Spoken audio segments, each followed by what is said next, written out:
नमस्कार दोस्तों। तो हम लोग कंप्लीट कर रहे थे घटना चक्र की पूरी सीरीज, और इस सीरीज में आज हम लोग बात करेंगे पॉलिटी के अंतर्गत घटना चक्र की 25 नंबर टॉपिक संसद। पार्ट 4 है, लास्ट पार्ट है। पार्ट 1 में हम लोगों ने लोकसभा के बारे में देखा था, पार्ट 2 में राज्यसभा के बारे में देखा था, और पार्ट 3 में हम लोगों ने पूरी तरीके से संसद की जो खासकर कार्यविधि होती थी उसके बारे में देखा था। और पार्ट 4 में उसी संसद के द्वारा पारित कुछ इम्पोर्टेंट जो भी कानून है, जो वर्तमान में देखेंगे तो बहुत सारे वैसे एक्ट मौजूद हैं, उसको आज हम लोग देखने का प्रयास करेंगे, जो बार बार उसको पूछा ही जाता है। तो चलिए एक कदम सफलता की हम लोग आगे बढ़ते हैं। सबसे पहले बात करेंगे थ्योरी पोर्शन की, उसके तत्पश्चात 40+ MCQ हम लोग देखेंगे, जो कि यूपीएससी और किसी न किसी स्टेट पीसीएस में पूछा ही गया है। तो नंबर 1 है यहाँ पे खाद्य मिलावट निवारण अधिनियम, prevention of food adulteration act. सर्वप्रथम देखिए 1954 में लागू हुआ था। दूसरा है यहाँ पे सिविल अधिकार संरक्षण अधिनियम 1955 के अधीन सभी दंडनीय अपराध संज्ञेय एवं संक्षिप्ततः विचारणीय होते हैं। तीसरा है सिविल अधिकार संरक्षण अधिनियम 1955 के अंतर्गत अपराध का विचारण प्रथम श्रेणी न्यायिक मजिस्ट्रेट तथा महानगरों के मामले में, जिसको बोला गया मेट्रोपॉलिटन मजिस्ट्रेट द्वारा किया जाता है। नेक्स्ट है घरेलू हिंसा से महिलाओं की सुरक्षा अधिनियम 2005, मैंने कब किया गया है तो 26 अक्टूबर 2006 से लागू है। 2005 में, ठीक है, कोई भी जब विधेयक पारित किया जाता है उसके तत्पश्चात कब जब कानून बनता है तो फिर उसका इम्प्लीमेंटेशन यहाँ पे होना शुरू हो गया 26 अक्टूबर 2006 से। नेक्स्ट क्रिमिनल ट्राइब्स एक्ट सर्वप्रथम 1871 में अधिनियमित हुआ था। अनुसूचित जाति और अनुसूचित जनजाति अत्याचार निवारण अधिनियम 1989 भारत में 30 जनवरी 1990 से यहाँ पे लागू है। अनुसूचित जाति और अनुसूचित जनजाति अत्याचार निवारण अधिनियम 1989 के उद्देश्यों को क्रियान्वित करने के लिए केंद्र सरकार के पास नियम बनाने की शक्ति है। अभी इसमें करेंट से इसे आप जरूर कोरिलेट करने का प्रयास कीजिएगा। अभी इसमें बहुत सारे कुछ यहाँ पे चेंजेज हुए हैं, खासकर गिरफ्तारी से संबंधित चीज़ों को लेके। यह अधिनियम संरक्षा विभेद के सिद्धांत पर आधारित है। इस अधिनियम के तहत गिरफ्तारी पूर्व जमानत पूर्णतः यहाँ पे निषिद्ध है, एकदम निषिद्ध कर दिया गया है। अनुसूचित जाति और अनुसूचित जनजाति अत्याचार निवारण अधिनियम 1989 के अधीन किए गए अपराध का अन्वेषण पुलिस उपाधीक्षक से नीचे रैंक के अधिकारी द्वारा यहाँ पे नहीं किया जाएगा। तो यहाँ पे रैंक की बात की जा रही है। देखिए पुलिस उपाधीक्षक, ठीक है, पुलिस अधीक्षक होता है एसपी, उपाधीक्षक यहाँ पे डीएम के रूप में ले सकते हैं, सॉरी यहाँ पे, ठीक है, डीएसपी के रूप में ले सकते हैं। अनुसूचित जाति और अनुसूचित जनजाति अत्याचार निवारण अधिनियम के अधीन अपराधों का विचारण करने के लिए सेशन न्यायालय को विशेष न्यायालय के रूप में निर्दिष्ट करने का उद्देश्य शीघ्र विचारणीय है। नेक्स्ट है यहाँ पे हिंदू विवाह अधिनियम 1955 में, हिंदू उत्तराधिकारी अधिनियम 1956 में तथा सती अधिनियम 1987 में लागू हुआ था। सूचना का अधिकार अधिनियम 2005 में, जो 12 अक्टूबर 2005 से लागू है। सूचना का अधिकार एक देखिए विधि का अधिकार है, ध्यान रखिएगा, विधि का अधिकार कानूनी अधिकार है। सूचना का अधिकार अधिनियम का उद्देश्य सार्वजनिक अधिकारों से सूचना प्राप्त करना है। नेक्स्ट नमित शर्मा बनाम भारत संघवाद सूचना के अधिकार अधिनियम 2005 से संबंधित है। राष्ट्रीय हरित न्यायाधिकरण अधिनियम 2010 के द्वारा देश में एक राष्ट्रीय हरित न्यायाधिकरण एनजीटी नेशनल ग्रीन ट्रिब्यूनल का गठन किया गया है। नेक्स्ट पंचायत विस्तार अधिनियम 1966 का उद्देश्य अनुसूचित क्षेत्रों में स्वशासन स्थापित करना है, जिससे पारंपरिक अधिकारों की रक्षा हो सके तथा जनजातीय लोगों को शोषण से मुक्त किया जा सके। तो ये रहा कुछ इंपॉर्टेंट थ्योरी। अब इसी के अंतर्गत आइए हम लोग कुछ 40+ MCQ की हम लोग बात करते हैं। पहला है यहाँ पे क्वेश्चन, किस वर्ष में खाद्य मिलावट निवारण अधिनियम प्रथम बार यहाँ पे लागू हुआ था? ध्यान रखिएगा कब प्रथम बार यहाँ पे लागू हुआ था। 1954 में ही प्रथम बार इसको लागू किया गया था। नेक्स्ट, सिविल अधिकार संरक्षण अधिनियम 1955 के अधीन सभी दंडनीय अपराध हैं, ठीक है, संज्ञेय तथा संक्षिप्तः यहाँ पे विचारणीय है। संज्ञेय तथा संक्षिप्तः विचारणीय है। नेक्स्ट, सिविल अधिकार संरक्षण अधिनियम 1955 के अंतर्गत अपराध का विचारण किस न्यायालय द्वारा यहाँ पे किया जाता है? इसको किया जाएगा प्रथम श्रेणी के न्यायिक मजिस्ट्रेट के द्वारा इसको किया जाएगा। नेक्स्ट, सिविल अधिकार संरक्षण अधिनियम 1955 के अधीन सभी अपराध, यहाँ पे ध्यान रखिएगा, संज्ञेय है, जमानती है, समनी है, कारावास तथा जुर्माना दोनों से यहाँ पे दंडनीय है। यहाँ पे MPPCS प्री 2013 में इस क्वेश्चन को यहाँ पे स्टार मार्क लगा दिया गया है। देखिए क्यों लगाया गया है। सिविल अधिकार संरक्षण अधिनियम 1955 की धारा 15 सब आर्टिकल ए के तहत दंड प्रक्रिया सहित 1973 1974 का 2 में किसी बात के होते हुए भी इस अधिनियम के अधीन दंडनीय हर अपराध संज्ञेय होगा। इस अधिनियम की धारा 10 का 1 में सामूहिक जुर्माना लगाने के लिए राज्य सरकार की शक्ति का उल्लेख है। साथ ही दोषी व्यक्तियों पर जुर्माने और सजा देने के दोनों का प्रावधान है। अतः इस प्रश्न का उत्तर यहाँ पे विकल्प ए और डी है और MPPCS ने इसलिए इसको स्टार लगा दिया है, अर्थात मोर देन 1 आंसर करेक्ट है। नेक्स्ट, सिविल अधिकार संरक्षण अधिनियम का विस्तार है। क्या है इसका विस्तार? संपूर्ण भारत पर इसका विस्तार है। सिविल अधिकार संरक्षण अधिनियम 1955 के अंतर्गत कंपनियों द्वारा अपराध किए जाने की दशा में कौन उत्तरदायी होता है? यहाँ पे निदेशक, प्रबंधक, सचिव सभी यहाँ पे उत्तरदायित्व होते हैं, उपरोक्त सभी। निम्नलिखित युग्मों में से कह रहा है यहाँ पे कौन सा सुमेलित यहाँ पे नहीं है? तो हिंदू विवाह अधिनियम 1955 में था, हिंदू उत्तराधिकार अधिनियम 1956 में था। 73वां संविधान संशोधन यहाँ पे कह रहा है कि शहरी क्षेत्रों के स्थानीय निकायों के चुनाव में महिलाओं के लिए स्थानों का आरक्षण। यही जो तीसरा स्टेटमेंट है सी, ये यहाँ पे सही नहीं है, ध्यान रखिएगा। शहरी क्षेत्रों में यहाँ पे दिया हुआ है, जबकि यहाँ पे शहरी क्षेत्रों की बात, ठीक है, देखिए किया गया है शहरी क्षेत्रों के स्थानीय निकाय के चुनाव में महिलाओं के लिए स्थानों का आरक्षण 73वें नहीं बल्कि 74वें संविधान संशोधन द्वारा किया गया। नेक्स्ट, घरेलू हिंसा से महिलाओं की सुरक्षा अधिनियम यहाँ पे लागू हुआ है। कब लागू हुआ है? 26 अक्टूबर 2006 को लागू हुआ है। निम्न में से कौन सामाजिक यहाँ पे अधिनियम नहीं है? सामाजिक अधिनियम नहीं है मीसा, ध्यान रखिएगा, मीसा ये आपातकाल के बाद से, ठीक है, इसको लाया गया था, बहुत इंपॉर्टेंट है। मीसा आंतरिक सुरक्षा अधिनियम वर्ष 1971 में बना था तथा 1977 में इसको निरस्त कर दिया गया। मैंने बताया था आपातकाल के, ठीक है, 1975-76 जो कि 77 में इसको निरस्त कर दिया गया। नेक्स्ट, भारतीय विधान के प्रावधानों के अंतर्गत उपभोक्ताओं के अधिकारों, विशेष अधिकारों के संदर्भ में निम्नलिखित में से कौन सा कथन यहाँ पे कह रहा है कि सही है? कौन सा कथन यहाँ पे सही है? कह रहा है पहला, उपभोक्ताओं को खाद्य की जांच करने के लिए नमूने लेने का अधिकार है, बिल्कुल करेक्ट है। उपभोक्ता यदि उपभोक्ता मंच में अपनी शिकायत दर्ज करता है तो इसके लिए कोई फीस यहाँ पे कह रहा है कि देनी नहीं पड़ेगी। फीस तो ठीक है, देनी पड़ेगी ही पड़ेगी, तो दूसरा स्टेटमेंट गलत हो जाएगा। तीसरा स्टेटमेंट, उपभोक्ता की मृत्यु हो जाने पर उसका वैधानिक उत्तराधिकारी उसकी ओर से उपभोक्ता मंच में शिकायत दर्ज कर सकता है, बिल्कुल कर सकता है। करेक्ट उत्तर हो जाएगा 1 और 3, तो यहाँ पे करेक्ट, ठीक है, सी हो जाएगा।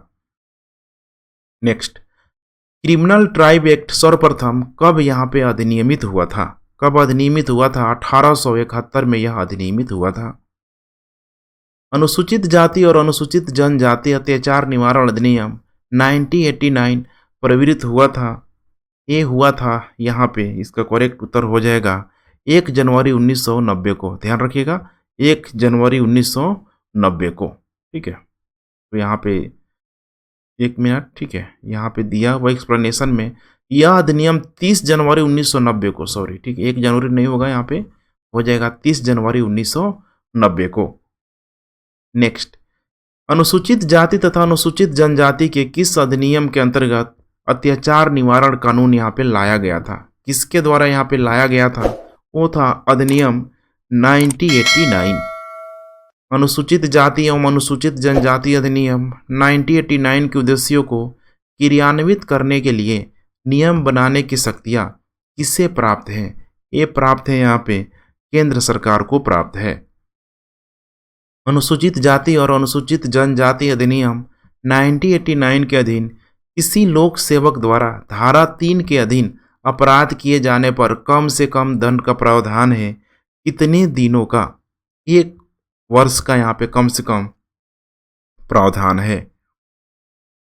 अनुसूचित जाति और अनुसूचित जनजाति अधिनियम 1989 के अधीन अपराधों का विचारण करने के लिए राज्य सरकार, यहाँ पे ध्यान रखिएगा, राज्य सरकार उच्च न्यायालय के मुख्य न्यायाधीश की सहमति से सत्र न्यायालय को विशेष न्यायालय विनिर्दिष्ट कर सकती है।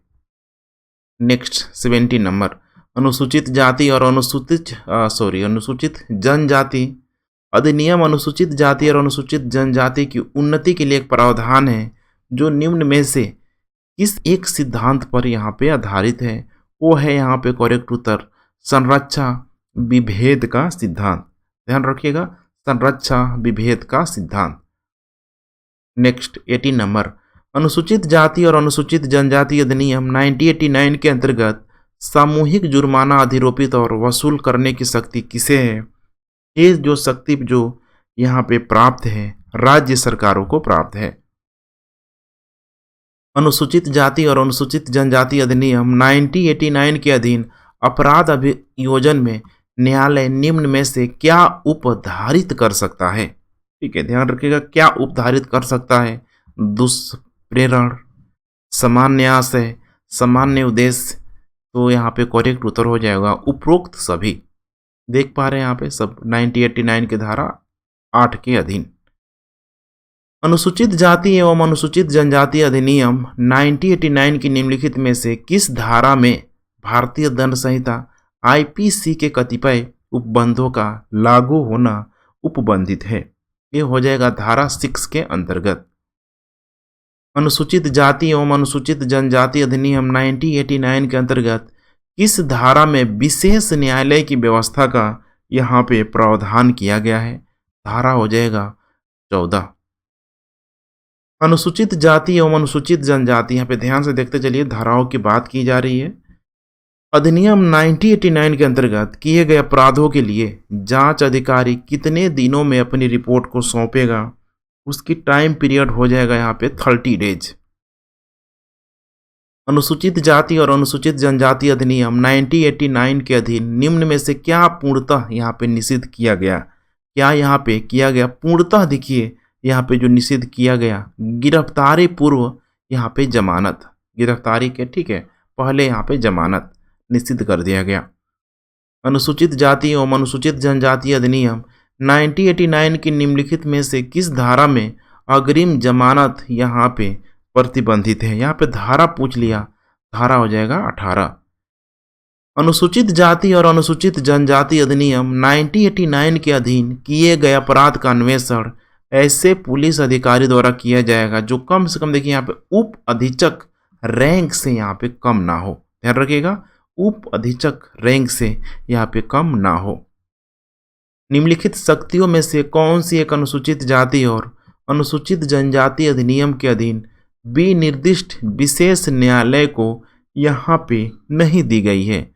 वो दिया गया है यहाँ पे पुलिस से भिन्न किसी व्यक्ति को अतिरिक्त अन्वेषण करने के लिए यहाँ पे अधिकृत करना। नेक्स्ट 27 नंबर, अनुसूचित जाति और अनुसूचित जनजाति अधिनियम 1989 के अधीन विशेष न्यायालय निम्न में से कौन सी शक्ति का प्रयोग नहीं कर सकता है? वो यहाँ पे सामूहिक जुर्माना आरोपित करना, ये यहाँ पे नहीं कर सकता है।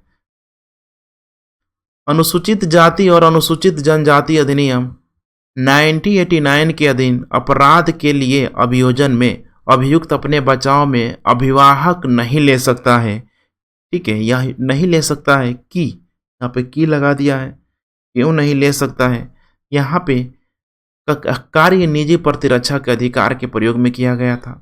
वह भी पीड़ित की ही जाति का है। कार्य से इतनी थोड़ी अपमानी हुई जो शिकायत का विषय नहीं है। उपरोक्त में से यहाँ पे कोई नहीं है। इसको भी एमपीपीसीएस के द्वारा यहाँ पे देख पा रहे हैं स्टार का प्रयोग किया गया है, अर्थात मोर देन यहाँ पे, ठीक है, 1 उत्तर यहाँ पे मौजूद है। ए और सी यहाँ पे आप देख पा रहे हैं दिया हुआ है, ए और सी। नेक्स्ट, अनुसूचित जाति और अनुसूचित जनजाति अधिनियम के अधीन अपराधों का विचारण करने के लिए सेशन न्यायालय को विशेष न्यायालय के रूप में विनिर्दिष्ट करने का प्रयोजन है। कब यहाँ पे प्रयोजन किया गया है?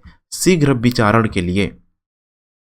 अनुसूचित जाति एवं अनुसूचित जनजाति नियम अधिनियम 1995 की निम्नलिखित में से किस धारा के अंतर्गत जिला स्तरीय सतर्कता और मॉनिटरी समिति के गठन का उपबंध किया गया है? वो हो जाएगा यहाँ पे धारा 17 में किया गया है। सरकार ने अनुसूचित क्षेत्रों में पंचायत विस्तार पेशा अधिनियम को 1966 में अधिनियमित किया। निम्नलिखित में से कौन सा एक इसका उद्देश्य के रूप में अभिज्ञात यहाँ पे नहीं है? वो है यहाँ पे जनजातीय क्षेत्रों में स्वायत्त क्षेत्रों का निर्माण करना। बाकी तो सब मौजूद है, ये ठीक है नहीं है। संसद के सूचना अधिकार अधिनियम को भारत के राष्ट्रपति की स्वीकृति प्राप्त हुई है। कब प्राप्त हुई है भारत के राष्ट्रपति की? 15 जून 2005 को। नेक्स्ट, सूचना का अधिकार के संदर्भ में निम्नलिखित में से कौन सा यहाँ पे कथन सही है? कौन सा कथन सही है? यह एक, ध्यान रखिएगा, विधिक अधिकार है। ध्यान रखिएगा, यह एक विधिक अधिकार है। सूचना का अधिकार अभी हम लोगों ने जस्ट देखा हुआ था, यह एक विधिक अधिकार है। सूचना का अधिकार अधिनियम पारित हुआ वर्ष, कब यह पारित हुआ था? तो इसका हो जाएगा 2005 में। सूचना का अधिकार 2005 के बारे में निम्नलिखित कथनों पर विचार कीजिए और उसे चुनिए जो प्रावधानित नहीं है अथवा विशिष्ट रूप से कह रहा है कि बी मुक्त है। बी मुक्त है, तो इसका करेक्ट उत्तर हो जाएगा आवेदक जो सूचना हेतु अनुरोध करता है उसे सूचना मांगे जाने के कारणों को यहाँ पे स्पष्ट करना होगा, अर्थात देना होगा। नेक्स्ट, निम्नलिखित में से कौन सा सूचना का अधिकार अधिनियमित 2005 से यहाँ पे संबंधित है? कौन सा अधिनियमित यहाँ पे, ठीक है, यहाँ पे संबंधित है? इसका करेक्ट हो जाएगा नमित शर्मा बनाम भारत संघ। ऊपर हम लोग थ्योरी पोर्शन में ऑलरेडी देख चुके थे। नमित शर्मा बनाम भारत संघवाद सूचना का अधिकार अधिनियम 2005 से संबंधित है। निम्नलिखित कथनों पर यहाँ पे विचार करना है।